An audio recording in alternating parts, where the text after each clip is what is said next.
गांव के सभी बच्चे मेला देखने जा रहे थे, जिसमें नंदिनी की चाची की बेटी बबली भी शामिल थी। बबली, देख, मैं तेरे लिए नई फ्रॉक लाई हूँ। तू सहेलियों के साथ मेला देखने जा रही है ना, तो यही पहन कर जाना और मैं तुझे बहुत सारे पैसे दूंगी। तू जो मर्जी मेले में खरीदना, खाना, सब कुछ तेरा, जैसा मन करे वैसे पैसे खर्च करना। इतनी सुंदर फ्रॉक और इतने सारे पैसे, तुम कितनी अच्छी हो माँ।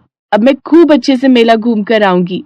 बबली, मेला घूम कर आना, पर किसी को 1 रुपया भी मत देना, खासकर उस नंदिनी को, क्योंकि उसके माँ बाप तो पैसे देंगे नहीं। कहीं ऐसा ना हो कि तू उसे सारे पैसों की चीजें खिला पिला दे। हमारी रानी बिटिया मेला घूमने जा रही है, खूब मजे करना। जाओ, बच्चों के साथ मेला घूम कर आओ। नंदिनी की चाची बहुत बुरे स्वभाव की थी। उसे पैसों का बहुत घमंड था। उसने वैसा ही अपनी बेटी को बना दिया था। इधर बबली मेले में जाने के लिए ढेरों तैयारी कर रही थी। उधर बेचारी नंदिनी मेला देखने तो जा रही थी, पर मेले में जाने के लिए उसके पास इतने पैसे नहीं थे। नंदिनी बिटिया, तेरे बापू ने ये 20 रुपए दिए हैं, मेले में खुद से कुछ खाना, समझ गई? कहीं ऐसा ना हो कि तू कुछ खाए ना और हमारी चिंता में रहे। हम घर पर कुछ खा लेंगे, लेकिन तू भूखी मत रहना। सबके साथ मिलकर मेले में अच्छे से घूमना और ज्यादा देर मत करना। समय से घर आ जाना। ठीक है माँ, आप दोनों भी अपना ख्याल रखना। नंदिनी और बबली दोनों अपने अपने घर से सहेलियों के साथ मेला देखने के लिए निकलती हैं।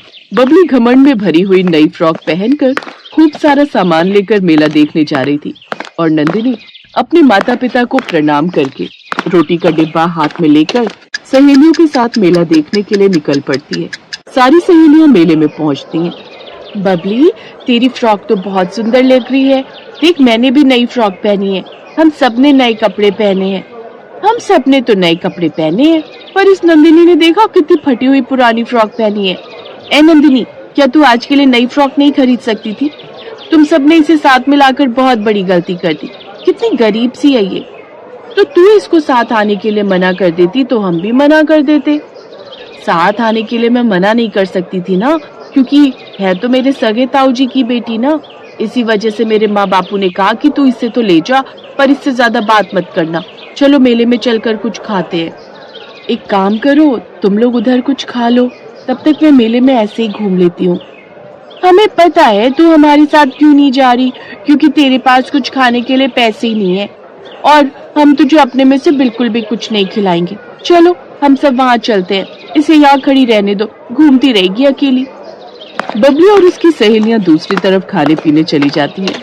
नंदिनी इधर उधर घूमने लगती है।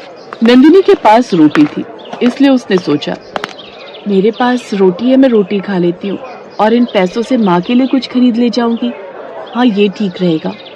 तभी नंदिनी की नजर एक दुकान पर जाती है। सिलबट्टा। हाँ, माँ कह रही थी कि उनका सिलबट्टा टूट गया है। अगर मैं उनके लिए इन पैसों का सिलबट्टा खरीदूं तो माँ बहुत खुश होंगी।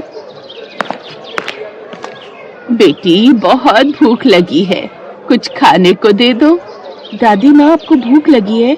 ये लो, मेरे पास रोटी है, आप खा लो। अगर तुम्हारी रोटी मैं खाऊंगी तो तुम क्या खाओगी? कोई बात नहीं दादी माँ, मैं घर जाकर खाना खा लूंगी। ये रोटी आप खा लो। बूढ़ी औरत फटाफट से रोटी खा लेती है। बिटिया, तुम बहुत अच्छी हो। क्या नाम है तुम्हारा? मेरा नाम नंदिनी है। तुम बहुत दयालु भी हो। तुमने मुझे रोटी खिलाई, मेरा पेट भर गया। तुम्हें ये सब अच्छी बातें किसने सिखाई? मेरे माँ बापू ने। वो कहते हैं कि जब भी कोई भूखा या जरूरतमंद देखो तो उसकी मदद जरूर करो। बहुत अच्छे संस्कार दिए हैं तुम्हारे माता पिता ने तुम्हें। अच्छा, ये बताओ, तुम मेले में से अपने माँ बाप के लिए क्या खरीद कर ले जाओगी? मेरे पास 20 रुपए है। माँ के पास सिलबट्टा नहीं है, उनका सिलबट्टा टूट गया है। वो बेचारी मसाले नहीं पीस पाती। सोच रही हूँ वही खरीद लो। अरे, मेरे पैसे कहाँ गए? मैंने यही की फ्रॉक की जेब में ही तो रखे थे। अरे, मेरी फ्रॉक की जेब फटी हुई है। मेरे 20 रुपए गिर गए। अब मैं क्या करूंगी? मैंने तो सोचा था मैं माँ के लिए सिलबट्टा खरीद कर ले जाऊंगी। नंदिनी रोने लगी। तभी वो बूढ़ी औरत एक परी के रूप में आ जाती है। अपने सामने सुनहरे पंखों वाली परी को देखकर नंदिनी हैरान रह जाती है।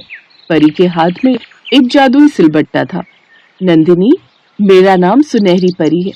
मैं ऐसे ही लोगों की परीक्षा लेती हूँ और जो मन के दयालु और ईमानदार होते हैं उनकी मैं हमेशा मदद करती हूँ। जैसे तुम सबकी मदद करती हो नंदिनी। ये जादुई सिलबट्टा है, इस पर कोई भी मसाला रखकर पीसा जा सकता है। कोई भी सब्जी या मसाले इस पर रखते से ही पिस जाया करेंगे। सच परी दीदी, ये तो बहुत अच्छा हो जाएगा। अब मेरी माँ को मेहनत नहीं करनी पड़ेगी, वो बेचारी बहुत थक जाती थी। आपका बहुत बहुत धन्यवाद परी दीदी। नंदिनी को जादुई सिलबट्टा देकर परी गायब हो जाती है। कुछ देर बाद बबली अपनी सहेलियों के साथ मेले में घूमकर खा पी कर लौट आती है। ये देखो, इस पागल को पूरे मेले में ये सिलबट्टा ही दिखाई दिया।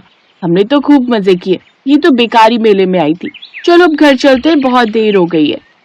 घर आकर नंदिनी अपने माँ बापू को परी का दिया हुआ जादुई सिलबट्टा दिखाती है। नंदिनी की माँ जैसे सिलबट्टे पर साबुत मसाले रखती है, जादुई सिलबट्टा अपने आप उन मसालों को पीसने लगता है। ये देखकर नंदिनी और उसके माँ बापू हैरान रह जाते हैं। मालती, ये जादुई सिलबट्टा तो बहुत काम की चीज है। हम तो इससे अपना व्यापार भी शुरू कर सकते हैं। अगर हम इस पर मसाले पीसकर बाजार में बेचें तो हमारी बहुत कमाई होगी। सूखे मसाले, गीले मसाले, जैसे मर्जी मसाले हम इस जादुई सिलबट्टे पर पीसकर बेच सकते हैं। आप सही कह रहे हो, ये विचार तो बहुत अच्छा है। इससे हमें अच्छी कमाई भी होगी। अब हमें पैसों की तंगी भी नहीं रहेगी। ये सब नंदिनी की वजह से हुआ है। नंदिनी, तूने तो हमारी किस्मत ही बदल दी बिटिया रानी। अपने माता पिता को खुश देखकर नंदिनी भी बहुत खुश होती है। नंदिनी की वजह से उसके माता पिता की गरीबी दूर हो गई और वो पैसे वाले हो गए, लेकिन उन्होंने गरीबों की मदद करना नहीं छोड़ा। बबली, नंदिनी की वजह से आज तेरे ताऊ ताई ने नया घर खरीद लिया। कितने पैसे वाले हो गए। एक तू है जो खाली मेले में घूमने चली गई। तेरी नजर नहीं पड़ी थी उस बूढ़ी औरत पर जो परी बन गई। अब बस भी करो बबली की माँ, इसमें हमारी बबली की क्या गलती है। जैसे संस्कार हम देंगे हमारे बच्चे वैसे ही तो बनेंगे। मुझे तो सीख मिल गई कि बच्चों को अच्छे संस्कार दो। आज नंदनी को मालती भाभी और रमेश भैया ने अच्छे संस्कार दिए और देखो, आज उनकी किस्मत बदल गई और वो हमसे भी ज्यादा पैसे वाले हो गए। अब हमें भी बदल जाना चाहिए। बदले की भावना का त्याग कर दो। चलो भैया भाभी को बधाई देने चलते हैं। उन्होंने नई हवेली खरीदी है और हमें मुहूर्त पर बुलाया है। बबली के माता पिता ने बिल्कुल सही सोचा। हम बच्चों को जैसे संस्कार देते हैं, बच्चे वैसे ही बनते हैं। अच्छाई की वजह से आज नंदिनी और उसके माता पिता के पास सारी खुशियां थी। शीतल फोन पर बात करते हुए रोए जा रही थी। उधर से उसकी माँ उसे समझाते हुए चुप करवा रही थी। मम्मी, मेरे काले रंग के लिए यहाँ सब मुझे ताने देते हैं। इसमें मेरी क्या गलती है अगर मैं काले रंग की हूँ? क्या काले रंग के लोग इंसान नहीं होते?